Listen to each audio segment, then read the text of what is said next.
Saludos. Hoy tengo un programa afectivo porque mi invitado es un profesor muy querido, daba psicología de la comunicación. Psicología de la comunicación.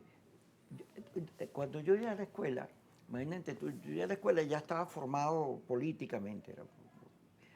Y la única materia que yo estudié fue la tuya. Pero además tú no lo recuerdas, pero tú me lo decías. Oye, ¿qué cosa se leyó? Yo me leí Adorno. Te leíste Me a leí Adorno, ya sí, eso es sí. mucho decir, Kiko, qué Sí, bien. wow.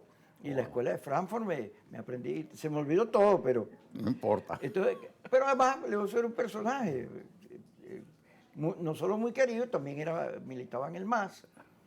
Y en la esfera universitaria también estabas metido en todas esas cosas. En una época muy singular, muy, vamos a decirte que divertida, ¿cabe, no? Lo era, Sí, sí, era una lo época era. divertida. Porque aun cuando nosotros no éramos parte del poder, sino todo lo contrario, vivíamos una vida de aventura, Claro, si se puede decir así. claro.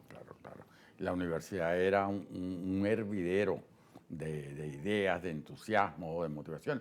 Yo tenía clarísimo desde que era estudiante de psicología que uno aprendía más en el cafetín que en las aulas.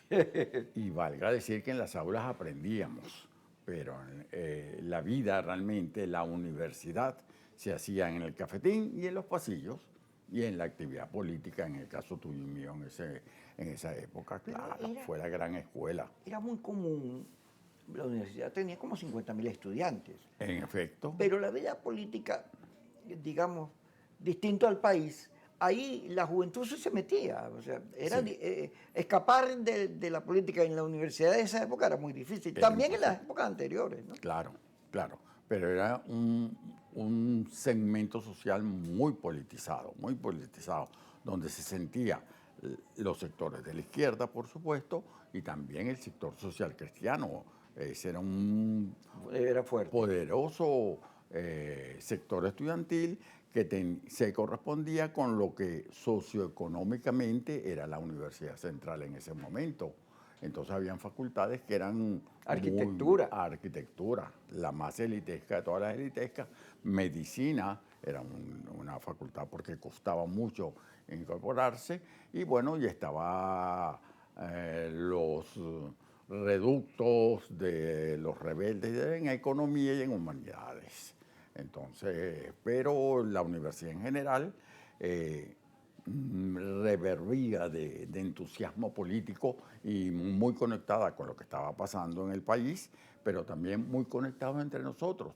Y lo que era maravilloso era que los muchachos y las muchachas de la Juventud Comunista y los muchachos y muchachas de la Juventud Social Cristiana éramos panas y en el momento de salir a bailar a la discoteca nos íbamos todos a bailar a la ¿A ti discoteca. tocó vivir en la universidad la etapa insurreccional? Sí, Alguito. claro, alguito del el tiempo de los pasamontañas y claro Y que el lo. allanamiento de Caldera y todo eso. Claro, fíjate, ahí hay una anécdota bien difícil. Yo soy del grupo y de los líderes de la renovación académica. Ajá. ¿Qué quiere decir esto? Mayo francés. ¿Qué quiere decir esto? 1968. El poder negro, el poder de las mujeres, el poder de las minorías sexuales, etcétera. Tú eres generación Beatle. Claro, soy. Entonces, iniciamos la renovación académica en la Universidad Central, ¿ok? Es el 68, 69, 70.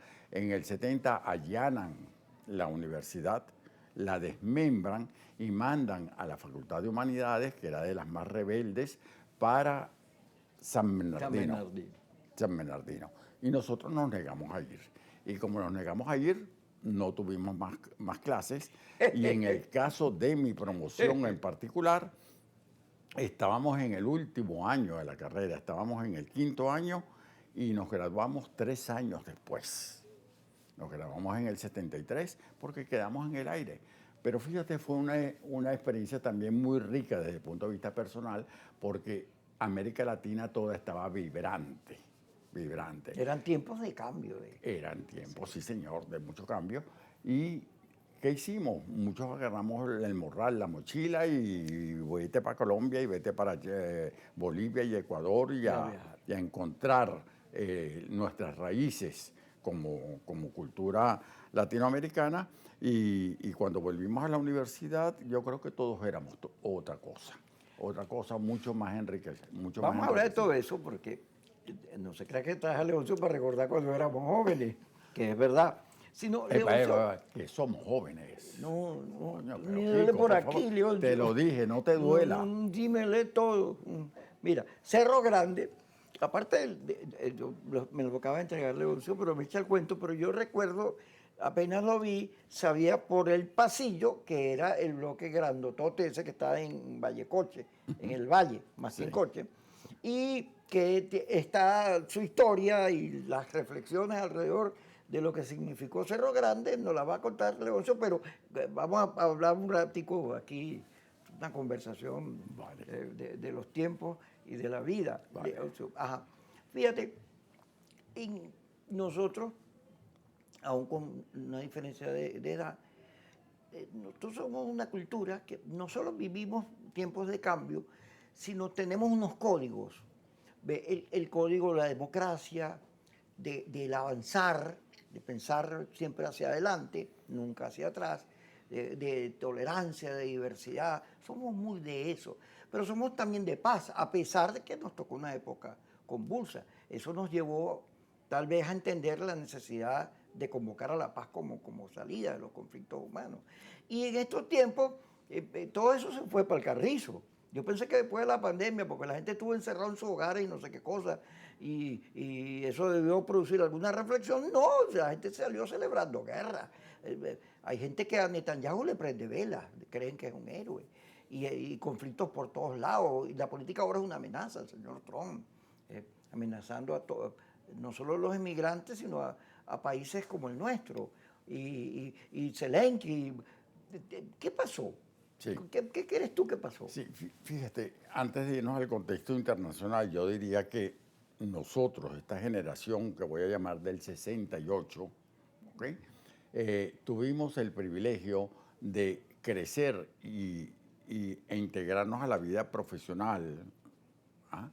Con certeza, con ilusión, pero con certeza. Teníamos sueños, pero se materializaron, ¿ok?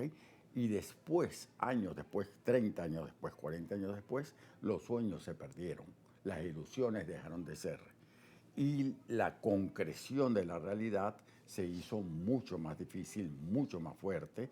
Y eso estoy hablando en pequeño del mundo de la Universidad Central en particular, pero bueno, el país se convulsiona y yo creo, fíjate, en lo personal, yo sostengo que lo más duro que nos ha pasado como sociedad en Venezuela es la pérdida de la ilusión. Es la pérdida de la ilusión y tener que reducir el día a día a la sobrevivencia. Eso yo creo que es una cosa mortal desde el punto de vista espiritual, desde el punto de vista del crecimiento, desde el punto de vista de la esperanza. Es que nadie puede vivir sin esperanza, nadie puede vivir sin ilusión. Y eso...